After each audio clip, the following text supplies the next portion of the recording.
This is an orthokeratology case where the patient's complaining of some nighttime glare and halos, and there's also a little bit of undercorrection, about a half diopter in the left eye and about a half diopter cylinder in the right eye.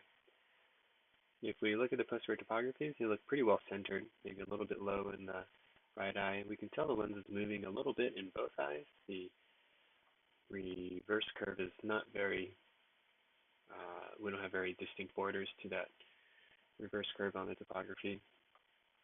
But overall, the fit looks like it's pretty good. So if we bring up the lenses,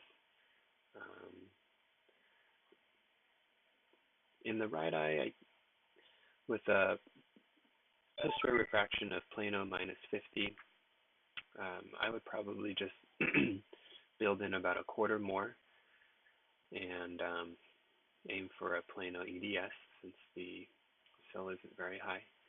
And so we can do that by shooting for a new target of 1.47. So we just go here to the first control point, and we're going to click up a couple times.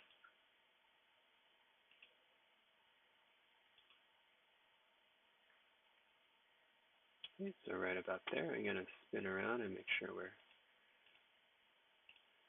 pretty even. We should be, since this is an Arston lens. And then in the left eye, we're going to want to build in a half diopter. So 173, I'm going to try to speed this up a little bit. I'm going 4 times.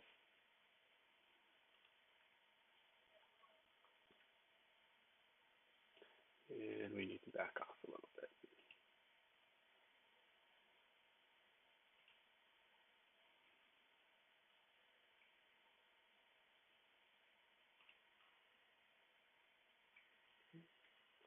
I'd probably go with that. So the nighttime glare and halos, we can usually help that a little bit by giving ourselves a larger optic zone. There are a couple different ways to do that. The most straightforward way is just to push the optic zone as well as the secondary control point, the IC point, back a little bit. Right now we're at about 6.2 and this looks like a 7.2. So yeah, I think we can push that back. The other thing we can do is probably make this lens a little bit bigger. I'd go up to about an 11.5.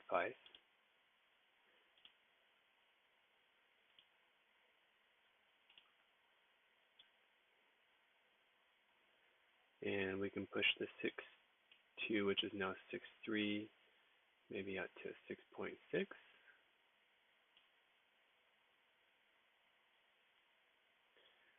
And we'll leave the 7.3 at 7.2.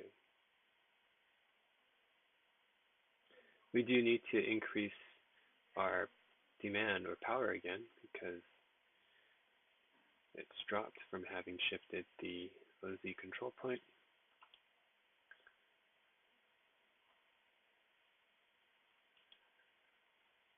So in hindsight, we probably should have changed the dimensions of the lens first and then saved this for last. Oops, overshot.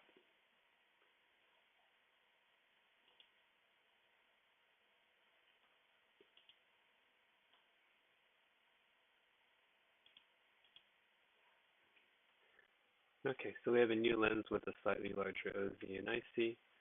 The blending is turned off, which should help us give us a sharper return. Having the blending turned off also sometimes helps a little bit with giving us a slightly larger treatment zone. So I am going to leave it turned off, which is checked as it is. And then I would do the same thing for the right eye. For the right eye, we only changed the power by a quarter, but we think we can move this back about 0.4 millimeters and enlarge the overall diameter 11.5. The overall diameter change just helps the lens be more stable on the eye.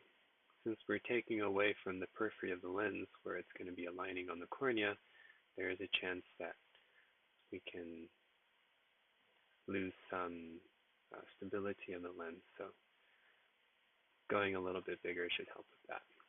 So we've got a larger optic zone and a little bit more demand built into this lens.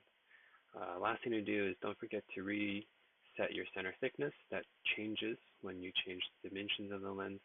So you can set that again to where you had it, where you're comfortable. So hopefully this helps out. Those are my thoughts. Best of luck with your patient, and thanks for watching.